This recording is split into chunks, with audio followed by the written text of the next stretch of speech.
मध्य प्रदेश के उज्जैन शहर में रहने वाला 16 साल का प्रांशु अपने मदर का स्कार्फ पंखे से बांध के खुदकुशी कर लेता है।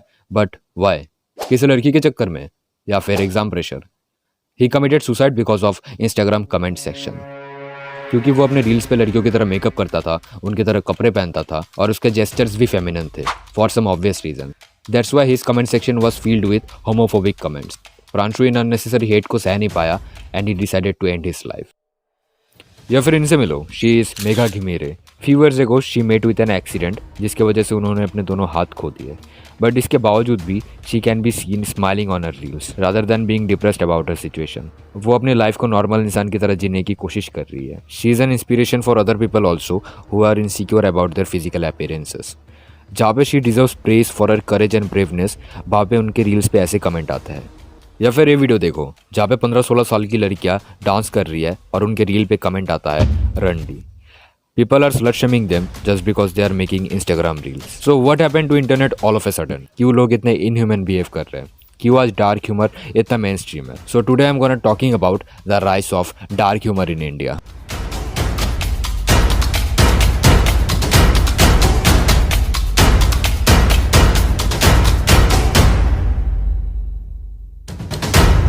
इंडिया में डार्क ह्यूमर बस अभी अभी आया है, बट वेस्टर्न कंट्रीज में बहुत पहले से चला हुआ आ रहा है। 90s में रिलीज हुई movies like Doctor Strangelove या फिर जोसेफ हेलर्स की लिखी हुई novel Catch 22 where he integrated dark humour. Dark humour को पॉपुलैरिटी के पीछे बहुत बड़ा हाथ है स्टैंड अप कॉमेडियंस का भी, जहाँ पे कॉमेडियंस लाइक जॉर्ज कार्लिन अपने कॉमेडीज के साथ एक्सपेरिमेंट करते थे और सोसाइटी के वल्नरेबल सेक्शन पे बात करते थे with humour. But then the world get to know about internet, world get to know about dark humour.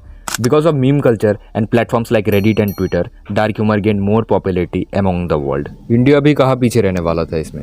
ऐसा नहीं कि मीम कल्चर इंडिया में जस्ट शुरू हुआ है, संता बनता जोक्स इंडिया में बहुत पहले से चल रहा है। But the actual revolution came with Jio. लोगों को पता चला वेस्टर्न कंट्रीज़ के ह्यूमर के बारे में। Internet get to know about the meme culture of western countries और इंडिया में भी ठीक वैसे ही मीम पेजेस बनने लगे। बट द डिफरेंस इज वो मीम्स काफ़ी लाइट ह्यूमर होते थे which used to talk about basically relatability of life by depicting movie templates. That was the basic theme of meme in India. But after COVID, it changed a lot. Comedians like Munawar Farooqi, Samay Raina अपने stand up comedies में dark humour का इस्तेमाल करने लगे and then the meme culture evolved same way. कुछ meme pages हद से ज़्यादा डार्क होते थे which were not even funny. Straightly they were making jokes of rape incidents, mass suicidal cases या फिर मुसलमानों का मजाक उड़ाते थे। जब उनके ऑडियंस को पता चला showing your inner evilness is fine, अपने अंदर के शैतान को बाहर लाना अब ट्रेंड बन चुका। ना ही तुम्हें कुछ कोई बोलने वाला है, उल्टा चार चूते आके तुम्हारे कमेंट पे लाइक करके जाएंगे। क्योंकि लोगों को मौका मिल रहा था अपने इंटरसिव थॉट्स को एक्सपोज करने का, बुरे बनने का। That's why the trend gained lots of popularity with very less time. People were making memes as dark as possible, और जो मीम नहीं बना रहा था वो कमेंट कर रहा था and it wasn't remain dark humour any more, it turned into cyber bullying and people were laughing on the intensity of evilness of the joke. We can't deny that dark humor is in for everyone.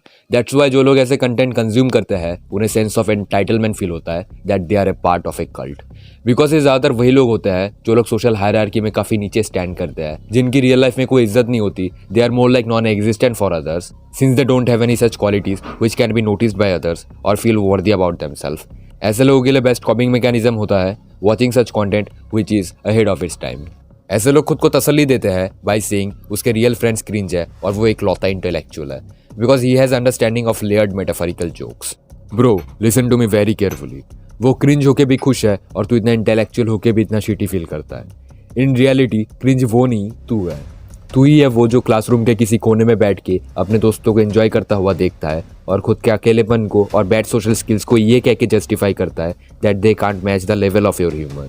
जिन्हें तू cringe समझ रहा है they are the actual person who can deal with people in real life. जहाँ पे पूरा social media ही toxicity से भर चुका है, जहाँ पे किसी को ब्रूटली ट्रोल करना नॉर्म्स का हिस्सा बन चुका है, जहाँ पे इविलनेस ही मेन स्ट्रीम बन चुका है, ऐसे में तुम क्या कर सकते हो? In reality that's the another face of people जो वो दुनिया से छुपा के रखता है because of law and society. That's a reality check for everyone कि एक इंसान अपनी इंसानियत भुला सकता है अगर उसे कोई रोकने वाला ना हो तो, क्योंकि उन्हें इंकरेजमेंट मिलती है in the form of likes. और ना के बराबर ही ऐसे लोग होते हैं जो उन्हें अपोज करते हैं या फिर क्रिटिसाइज करते हैं, या फिर जो लोग उन्हें क्रिटिसाइज करते भी है उनके कंपेरिजन में सपोर्टिव कमेंट्स ज़्यादा होते हैं। इसीलिए लोगों के लिए फ्लेक्स बन जाता है the more offensive the joke is the funnier it is. कुछ लोग तो इन रियलिटी इतने बुरे होते भी नहीं, क्योंकि ये एक ट्रेंड है। कुछ लोग पेयर प्रेशर के चक्कर में और लोगों से कदम मिलाने के चक्कर में they also do the same thing. Dark humour is in my problem, और ना ही मुझे उन लोगों से प्रॉब्लम है जो लोग डार्क ह्यूमर को रिप्रेजेंट करते हैं। मेरी प्रॉब्लम वो लोग हैं जो लोग मजाक के नाम पे किसी और की एग्जिस्टेंस को ही मजाक बना देते हैं और उन्हें डार्क ह्यूमर का नाम देते हैं। This is not dark humour bro, this is cruelty towards humanity. Dark humour हमें वजह देता है वो सिचुएशन पे भी मुस्कुराने का, ना कि खुद के मुस्कुराहट के लिए किसी और की जिंदगी को वर्स्ट बना देने का। मुझे नहीं पता मेरी वीडियोस कितनी लोगों तक जाएगी। Currently I have 30 subscribers right now.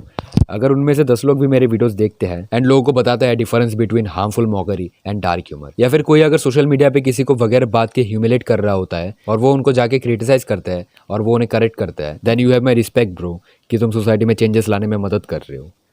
So that was my side. My name is Sumit and you are watching Daxkillian. If you want to watch more videos like this in future, then subscribe the channel.